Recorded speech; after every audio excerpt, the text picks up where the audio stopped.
Ang kayamanan sa langit. Huwag kayong mag-ipon ng kayamanan para sa inyong sarili rito sa mundo. Dahil dito ay may mga insekto at kalawang na sisira sa inyong kayamanan at may mga magnanakaw na kukuha nito. Sa halip mag-ipon kayo ng kayamanan sa langit, kung saan walang insekto at kalawang na naninira at walang nakakapasok na magnanakaw.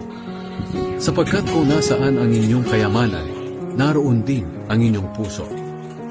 Ang ilaw ng katawan. Ang mata ang nagsisilbing ilaw ng katawan. Kung malinaw ang iyong mata, maliliwanagan ang buo mong katawan. Ngunit kung malabo ang iyong mata, madidiliman ang buo mong katawan.